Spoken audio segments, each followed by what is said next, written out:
¿Cuántos? Una tanda y volvemos. ¿Cuántos besos de teleteatro? ¿Cuántos goles? ¿Cuántos fuertes y aplauso? ¿Cuántos? Estamos en el aire. Fue LR3 Radio Belgrano Televisión, fue Canal 7, fue LS82 Televisión, fue el viejo Canal 7, Argentina Televisora Color y ATC a secas. Fue Ahora También Competimos, ATC Sociedad Anónima y ATC Residual. Ahora es la televisión pública.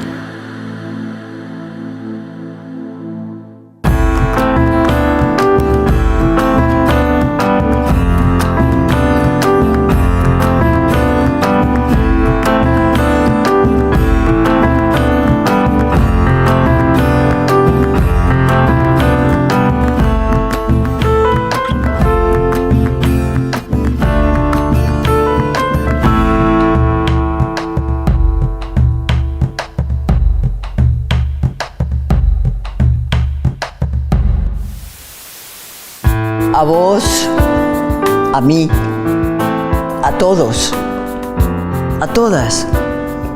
Ella nos ha acompañado a lo largo de los años. Con ella reímos, con ella lloramos. Hemos festejado triunfos y lamentado derrotas. Muchas veces su voz nos ha acompañado de fondo. Estaba ahí, aunque no le prestáramos mucha atención. Es verdad, todo está cambiando. Ahora hay otras voces, otras imágenes, en dispositivos más pequeños que hasta se pueden trasladar. Pero ella está, sigue estando ahí. Es la televisión. Cuando llegó la televisión, es como que a todos, éramos 5 integrantes de familia, mi abuela 6, nos cambió la vida. El primer sueldo que tuve, le compré a mi mamá un Admiral que me costó 750 pesos, que era todo lo que ganaba en un mes. Doña Juana tenía televisión, invitaba a sus vecinos o a sus familiares a ver tal o cual programa o a ver televisión, a ver qué era ver televisión. Lo que papá veía siempre era a Cacho Fontana, chicos. Odol pregunta, ¿se acuerdan? Yo me arrodillaba frente al televisor y le pedía a Dios que me pasara un dibujito. Pasaban uno a cada hora, cada media hora, y yo rezaba, por favor, que me pases un dibujito.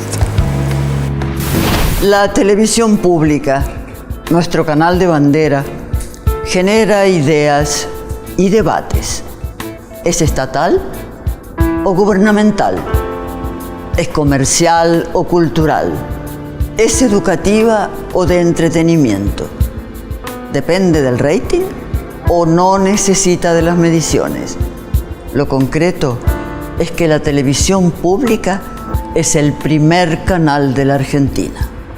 LR1 Radio El Mundo de Buenos Aires, con sus ondas. En 1951, la radio es la reina indiscutida de los medios de comunicación. Hace ya 30 años que el entretenimiento, la información, el deporte y las estrellas más queridas se encuentran allí. El maravilloso invento que abre nuevos rumbos al progreso. Desde el otro lado del océano llega la noticia de una nueva tecnología, donde todo es imagen y el oyente se transforma en espectador. Llega la televisión. Se hablaba del advenimiento de la televisión y nadie sabía lo que era. La canción decía: la televisión pronto llegará y tú me verás y yo te veré. Una canción tropical, ¿viste? La televisión pronto llegará y yo te cantaré y tú me verás. Evita tiene una carrera muy grande en los medios radiales y ella percibía mucho la importancia de los medios, más que Perón, que de golpe tenía una visión política más clásica por ahí. Eva Perón le dijo a Yankelevich que sí, que avanzara con la televisión, pero ella quería que se televisara el acto del 17 de octubre. En los los Altos del Ministerio de Obras Públicas se realizan los trabajos de izamiento de la antena para transmisiones de televisión. Es la fase final de los trabajos, con lo que quedará la antena lista para entrar en funcionamiento. El Estado instala una antena de 50 metros y Jaime Yankelevich viaja a Estados Unidos a comprar el equipamiento necesario para montar el primer canal de la República Argentina. Es una imagen súper gráfica para mí y también muy emotiva. Estoy viendo parte de la familia, por supuesto, todos mucho más chicos y más jóvenes, despidiendo a mi abuelo. Cuando se enfermó mi tío Miguel, que era el hijo más chico de mi abuelo, y falleció en la operación con 18 años, mi abuelo se prometió hacer el intento de traer la televisión a la Argentina. Mi abuelo se enfermó de cáncer. Esto creo que es lo que no se sabe de esta historia. A él le quedaba poco de vida y él lo sabía. Y se apuró en ir a buscar los equipos para cumplir esa promesa que hizo cuando falleció su hijo. Llega al puerto de Buenos Aires el primer móvil de exteriores. El 17 de octubre de 1951, el propio Jaime Yankelevich empuña una de las cámaras ubicadas en el edificio del Banco Nación y desde allí enfoca al balcón de la Casa Rosada.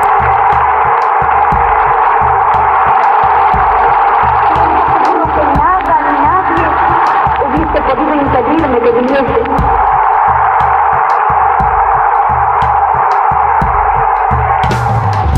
Los primeros estudios, el control central y la planta transmisora se instalan dentro del edificio del Ministerio de Obras Públicas en la avenida 9 de Julio. En sus primeros días se transmiten flashes de noticias, momentos musicales y representaciones teatrales muy precarias.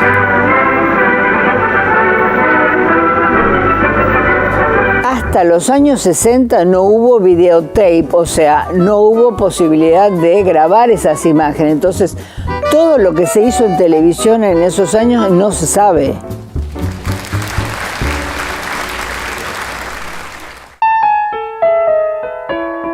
La televisión empezó a avanzar de tal manera que había mucha venta publicitaria. Las agencias americanas, que ya conocían lo que era la televisión, fueron las primeras en incorporar sus productos a la tele. Esmalte facial nacarado Gladys, la última conquista de la cosmética americana. También dirán, ¡qué rico! Poníamos los avisos en el piso y cuando nos olvidábamos de algo mirábamos y lo leíamos, porque teníamos tantos avisos, tantos comerciales, que no podíamos saberlos todos de memoria.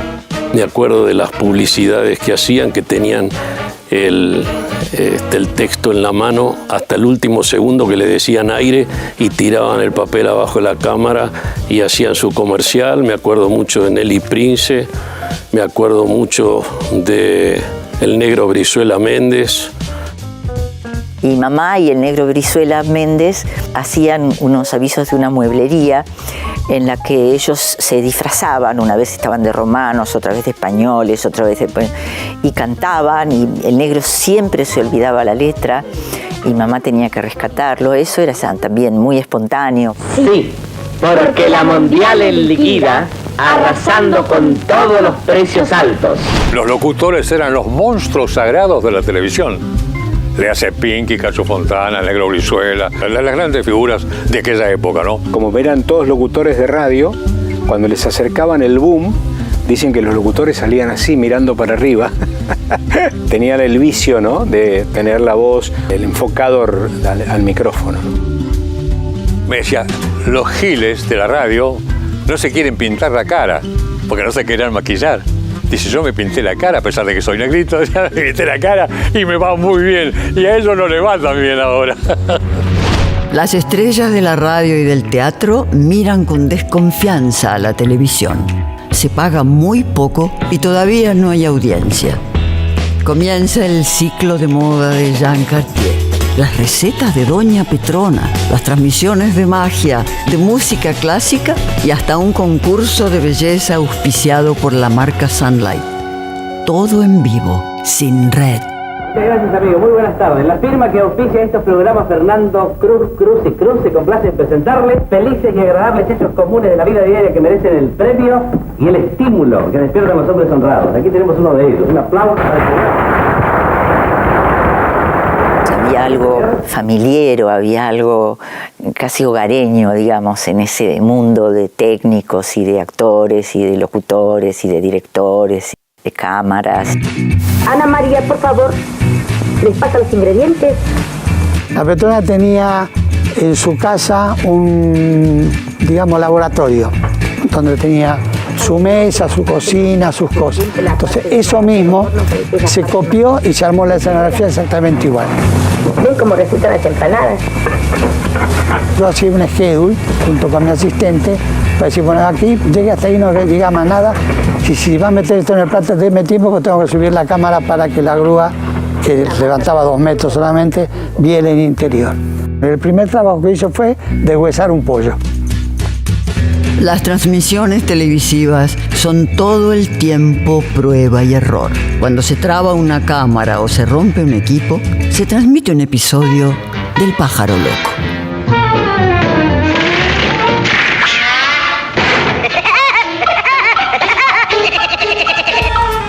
Este canal se hizo todo a pulmón. Yo llegué a hacer hasta 15 programas en una semana, en vivo. Llega el deporte a la pantalla. Odol auspicia las carreras desde el autódromo y se transmite el primer partido de fútbol, San Lorenzo versus River, que empatan en un gol. El ingeniero Kuebel, que era el alma mater de la parte técnica, nos hizo desarmar 3 cámaras o 2, no recuerdo la cantidad, y llevarlas a la cancha de San Lorenzo. Salimos al aire a las 6 de la tarde.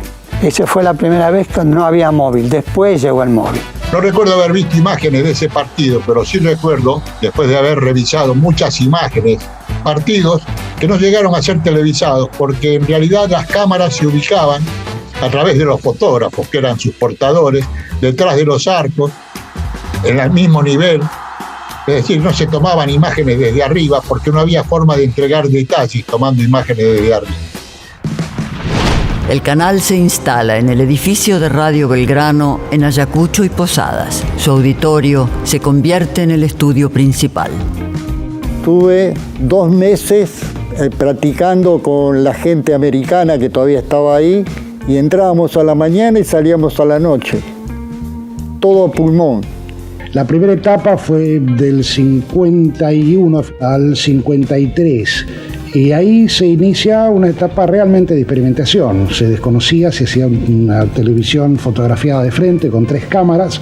Esta la habría usado, sí, porque todas eran iguales.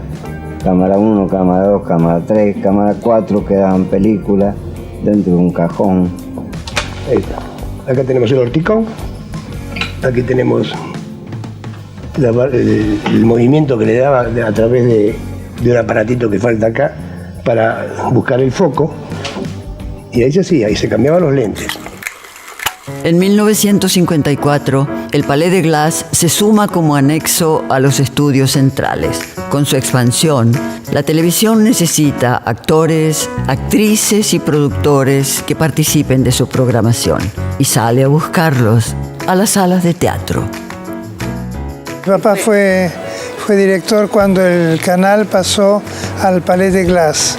Muchas figuras en esa época no creían mucho en la televisión, entonces, entre comillas, como no querían quemarse. Y papá, sin embargo, sí creyó en el futuro y en el poder que iba a tener la televisión. Aprendimos a leer el libro, esta parte cuando dice tal cosa, el plato general, aquí tal cosa. Empezamos a usar los libretos, armar los libretos con el número de cámaras, la 2 hace esto, la 3. Todavía no había nacido el lenguaje televisivo. Estabas en un foro reducido, muy parecido a un escenario, y la dirección, los contenidos eran mucho más teatrales que cinematográficos. todos aprendían a hacer televisión. Los directores, asistentes, sonidistas, iluminadores, animadores, actores, locutores, todo el mundo estaba aprendiendo a hacer televisión. El fruto de ese aprendizaje intuitivo en la televisión se ve plasmado en la aparición de la primera comedia argentina, Como te quiero, Ana. Ana María Campoy y José Cibrián son convocados para hacer una comedia de enredos a la manera de lo que Lucille Ball y Desi Arnaz hacían en Yo quiero a Lucy. Papá ponía cámara, los dibujaba, ¿no? El de cámara 3, cámara 2, cámara 1. Y en el sótano de la casa, que era muy grande, ahí se ensayaba. La televisión empieza a probar otros géneros y formatos. Mendy Colomer, periodista de espectáculos, organiza En busca de la reina de la televisión. De allí surgen Egle Martin, Erika Wallner, María Banner y Doris del Valle. Que luchan por la posición de la corona y el premio que consistirá en un contrato cinematográfico. En 1954, un consagrado de la radio, Tito Martínez del Vox, produjo el primer noticiero que el público bautizó como telenoticioso. Su conductor era Carlos D'Agostino. Tenía a Mane Bernardo y Sara Bianchi, que eran dos titiriteras, habían armado un títere y un perrito se llamaba Nietzsche, para que el perro dijera algunas cosas que eran un poco duras de decir para Carlos D'Agostino, que era el que la conducía. En junio de 1954, el gobierno justicialista comienza a sufrir fuertes reacciones de la oposición y algunos sectores de las Fuerzas Armadas. Canal 7 pasa por licitación a manos de una sociedad anónima cercana al peronismo. A cargo de la programación asumen la presentadora y productora Blackie y el director teatral Cecilio Madanes. Ya empezaba a ver la televisión como una cosa más de un producto un poco más profesional, para poder también vender televisores, o sea, digo, como las dos aristas de lo que empiezan a componer una industria del entretenimiento. Se creó APT, que era la Asociación de Promotoras de Teledifusión, con Blackie, directora artística, que fueron excelentes, porque Blackie sabía muchísimo y sabía lo que pedía. Era muy boca sucia. Nosotros nos causaba mucha gracia porque uno estaba acostumbrado a decir malas palabras a los hombres. Nunca las había escuchado yo personalmente a una mujer. Eso hizo que los técnicos, que eran todos hombres, como siguen siendo en general, digamos, la miraran de una manera diferente a cómo se solían ver a las mujeres que hacían televisión por entonces.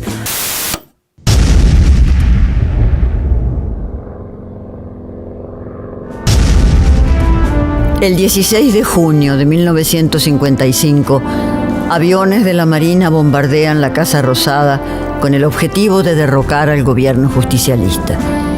Centenares de personas heridas y más de 300 muertas son el resultado del atentado.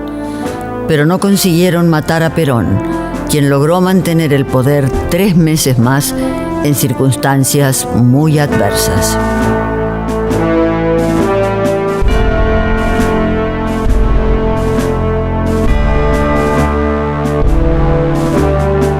El 16 de septiembre de 1955, el gobierno democrático sufre un golpe de Estado y Juan Domingo Perón es derrocado. El 1 de octubre del mismo año, y por decreto, se declaran nulas las licitaciones de radiodifusión realizadas por el gobierno peronista. El director iba ordenando las cámaras que tenían que salir, pero no podía mandar la cámara directamente al aire. Tenía que pedirle al switcher que ponche la cámara que iba a ir al aire. Atención, switcher, dame cámaras 3. Pum, y ahí salía. Cuento esto porque el switcher era alguien que después fue un tipo, la gloria de la televisión argentina, el negro Alberto Olmedo. Era switcher del primer aviso que hice yo. Resulta que una comida que daban los directivos del canal, en esa época, en finalizar el 55, me puse a hablar no sé qué pavada en la mesa para todos los amigos, los cameramen, los switches. Y el director general en esa época, Bringer Ayaga, que se divirtió mucho y me dijo, bueno, ¿por qué no va a trabajar en televisión con nosotros? Digo, ahí empecé en la troupe de TV. En mayo del 56, Odol Pregunta promete entregar un premio de 100.000 pesos. Lo conduce Augusto Bonardo, quien más adelante le cede el lugar a Cacho Fontana. El éxito es instantáneo. Otro fenómeno popular es la comedia Todo el año es Navidad, con Raúl Rossi como personaje central. Ah, un doctor en leyes. Y ese mocoso que no me dice nada.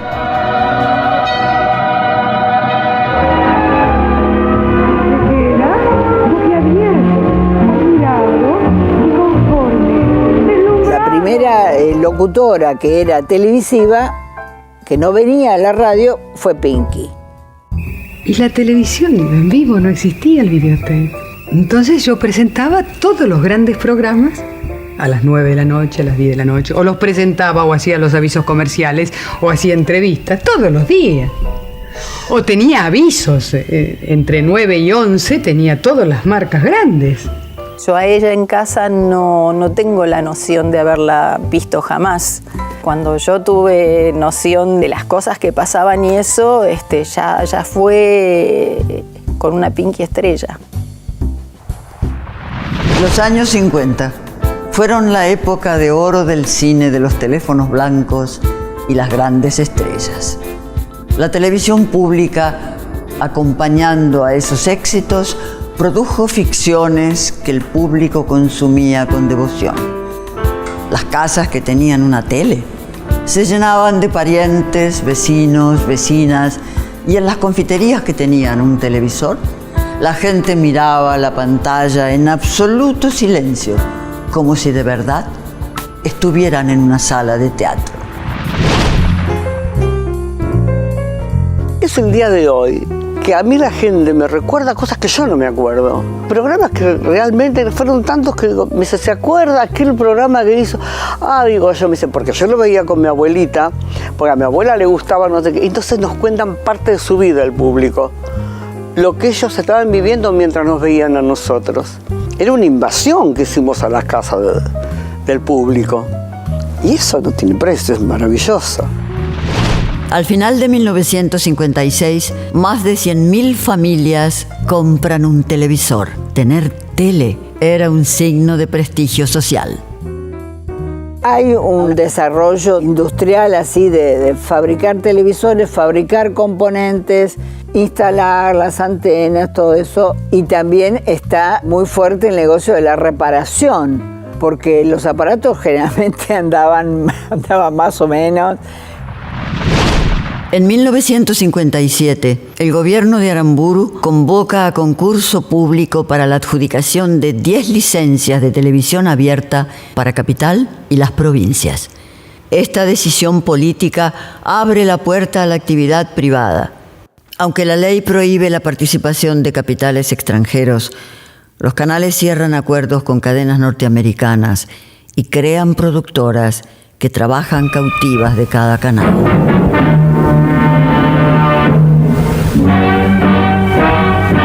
Son un boom las series norteamericanas dobladas al castellano. El Cisco Kid.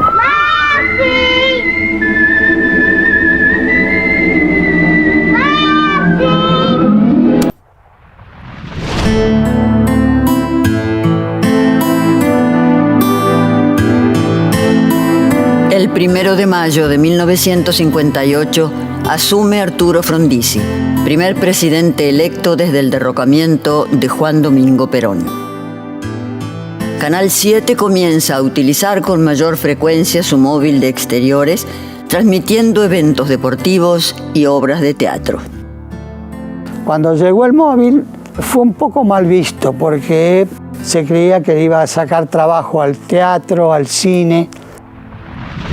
El Mundial de Suecia es el primero en ser transmitido en 63 países, incluyendo la Argentina. La televisión envía periodistas deportivos a cubrirlo, pero debido al retraso de la llegada del material que viene en avión, la radio es quien cuenta el minuto a minuto en tiempo real.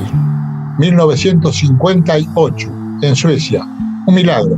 No existía satélite, por supuesto, no había forma de transmitirlo, salvo con el envío de videos, de tapes, que llegaban ligeramente atrasados, de acuerdo a las demoras de los aviones, y que después se reproducían imágenes aquí. Teatra ha sido creada para promover y estimular el enaltecimiento de la actividad de televisión y radiotelefonía. El 9 de junio de 1959 se entrega por primera vez el premio Martín Fierro.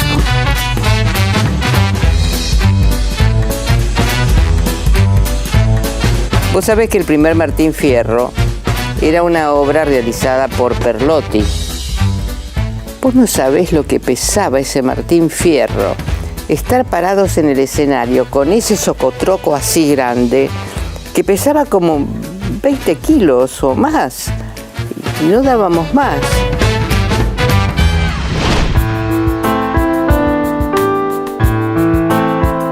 Recordar a nuestros pioneros, a la gente que hizo tanto, siempre es maravilloso, capaz que porque me toca tan de cerca, por mi abuelo, por don Jaime, pero vale la pena, o sea, hicieron muchos locutores, conductores, actores, autores, directores, cámaras, hicieron la tele.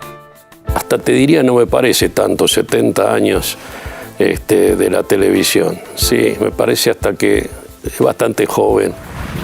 En su década inaugural, la televisión pública desarrolló la mayoría de los formatos y géneros que aún vemos en las pantallas. Aquí se aprendió trabajando y probando, porque no existían lugares de formación. Fue el puntapié inicial de una industria que primero ocupó a un puñado de personas y después se convirtió en una fábrica de programas. En la próxima década, la televisión pública no solo será plagiada en sus ideas, sino que también perderá personal técnico calificado y grandes figuras migrarán a los canales privados. La televisión pública ya no estará sola y deberá competir para atrapar el interés de la audiencia. Esto es Aire, una historia de la televisión.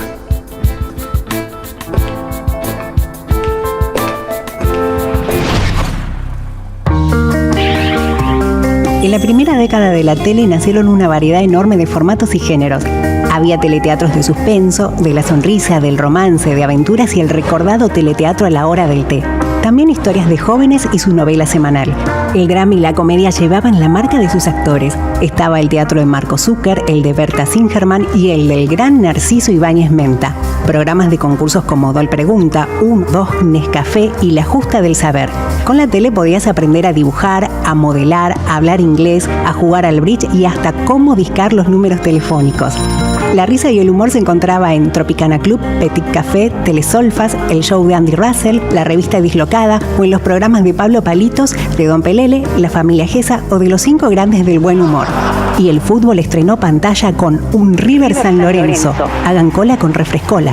¿Quiénes no pasaron por estos míticos estudios? Los hermanos Ábalos se disputaban el público con los chalchaleros, Salgán con Piazzolla, Chupanqui con Guaraní. También se lucieron el querido Eddie Pequenino y el cantante de los 100 barrios porteños, Alberto Castillo. Muchos fueron los artistas, programas y espectáculos que pasaron por esta pantalla y serían muchos otros los que vendrían después.